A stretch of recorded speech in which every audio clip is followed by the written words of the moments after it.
जय श्री राम। आज मैं आपको मीन लग्न के बारे में बताऊंगा कि मीन लग्न में जिनका जन्म हुआ है वो अपनी सेहत को कैसे ठीक रखे, पैसा कहाँ से आए और करियर कैसे अच्छा रहे।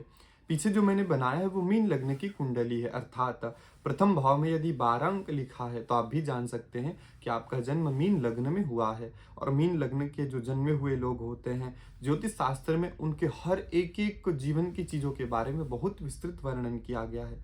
जो मीन लग्न के लोग होते हैं उनको जल बहुत प्रिय होता है।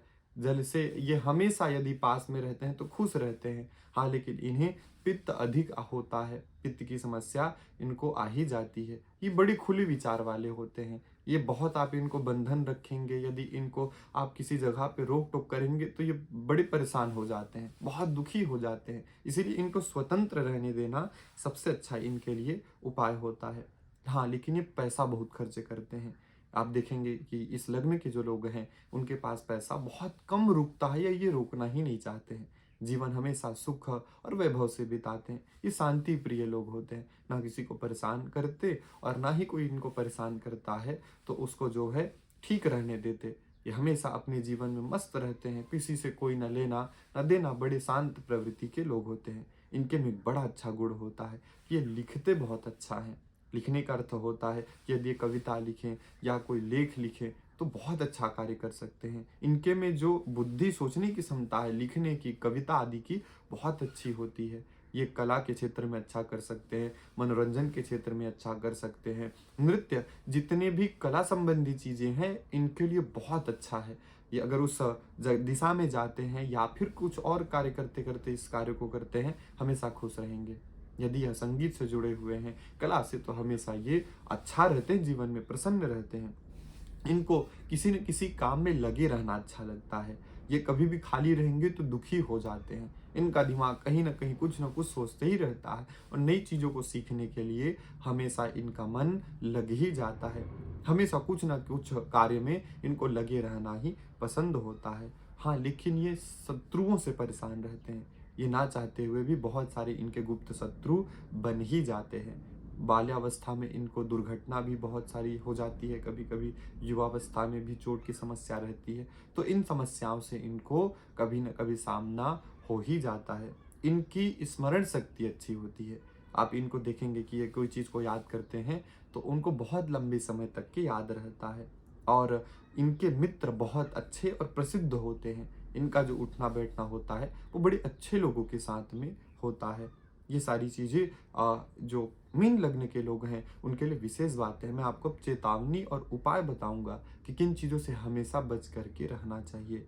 जो कुंभ मीन लग्न के लोग हैं उन वो हमेशा स्वास्थ्य के लिए गैर जिम्मेदार होते हैं। कोई काम कर रहे हैं तो खाना नहीं खाएंगे, लगातार बैठे रहेंगे, कितने कितने दिनों तक के इनको अपने स्वास्थ्य के ऊपर ध्यान ही नहीं जाता है। तो स्वास्थ्य के प्रति ये गैर जिम्मेदार होते हैं, जिनके कारण इनको बीमारी भी हो ही जाती है।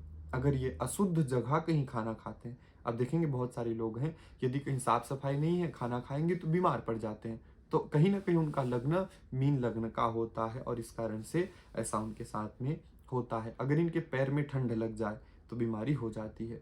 इनकी जो भी बीमारी है, ठंड है, यदि पैर से प्रारंभ हो तो वह ठंड और बीमारी इनको बहुत कष्ट देता है। अगर ये जीवन में कभी भी नशीली चीज का सेवन करें तो बहुत दुखी रहेंगे।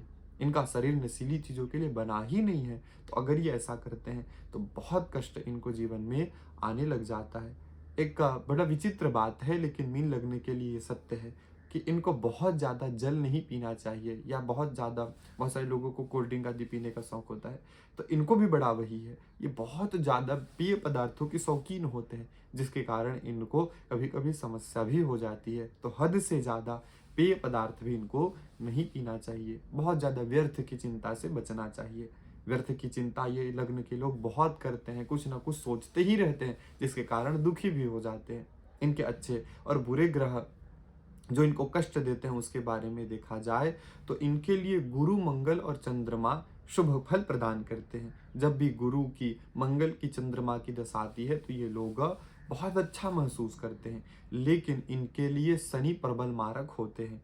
शनि की दशा, अंतरदशा आती है तो कहीं ना कहीं जीवन में खलबली मच जाती है। बड़े परेशान हो जाएंगे, कभी ऋण हो जाएगा, कभी दुर्घटना हो जाएगी, कभी शरीर। तो शनि की दशा, अंतरदशा में या फिर शनि के गोचर आदि में आने से इनको बहुत कष्ट हो जाता है। शुक्र और सूर्य भी इनको कष्ट देते हैं। जब भी शुक्र की सूर्य की दशा आए तो इनको बहुत संभल करके रहना चाहिए। बुध इनके लिए सम व्यवहार रखते हैं। अगर इनके करियर की बात किया जाए तो करियर में अगर इनको बहुत अच्छा करना है तो गुरु की कृपा चाहिए। गुरु मतलब बृहस्पति ग्रह की कृपा। अगर बृहस्पति ग्रह की दशांतर दशा हो, उस काल में अगर यह करियर पे बहुत ज़्यादा ध्यान देने लगते हैं, उस काल में परिवर्तन होता है करियर में, तो गुरु की कृपा यदि है, गुरु ग्रह इनके अच्छे हैं तो ये करियर में बहुत अच्छा काम करते हैं। अगर पैसा देखा जाए तो मंगल से आता है। मंगल ग्रह यदि इन्होंने संभाल करके रखा है, अच्छा रखा है, मंगल ग्रह शुभ है, तो बहुत ज़्यादा ये लोग जीवन में पैसा कमाते हैं। सेहत यदि देखा जाए तो गुरु ग्रह अगर इनका अच्छा है तो सेहत भी अच्छा रहता है। तो इसके लिए मेरा ये मानना है कि गुरु ग्रह को ठीक करना चाहिए। गुरु ठीक करने के लिए मैंने पहले भी बहुत सारे वीडियो बनाए हैं जिससे गुरु ग्रह को आप बिल्कुल ठीक कर सकते हैं छोटे छोटे उपाय के साथ में। विशेष विशेष योग देखा जाए तो कहा जाता है चंद्रमा अगर इनके 12वें भाव में है तो बहुत संभावना है कि इनको कन्या संतान ज़्यादा होती है। पुरुष भी होते हैं, पुत्र संतान भी होते हैं, लेकिन कन्या संतान की संभावना ज़्यादा होती है। अगर शनि 12वें में है, कहा गया है कि अब पहले मैंने कहा था कि शनि प्रबल मारक है, लेकिन अगर शनि महाराज 12वें भाव में हो तो अच्छा फल प्रदान करने लग जाते हैं। तो ये कुछ विशेष विशेष बातें हैं जो कि आप लग्न से देख सकते हैं। आगे के वीडियो में मैं आपको और भी ज्योतिष शास्त्र के बहुत सारी चीज़ें बताऊंगा। मारक ग्रह क्या होते हैं, नवमांस कैसे देखना चाहिए, और प्रयास है कि बहुत सारे लोग कमेंट करते हैं कुंडली देखने के लिए। समय अभाव के कारण मैं बहुत समय नहीं दे पाता, लेकिन प्रयास करूंगा कि आप लोगों के समस्याओं को भी मैं देखूं और आप लोगों से जुड़ भी सकूं। मैं सारे कमेंट देखता हूं, लेकिन संभव नहीं हो पाता कि सभी का मैं उत्तर दे सकूं या सभी के प्रश्नों का उत्तर दे सकूं। तो आप सभी जुड़े रहिए। आप सभी के सहयोग से आगे बहुत सारी ज्योतिष चीज़ें सीखना है, बहुत सारा आप लोगों के साथ शेयर भी करना है, आप लोगों से सीखना भी है। जय श्री राम।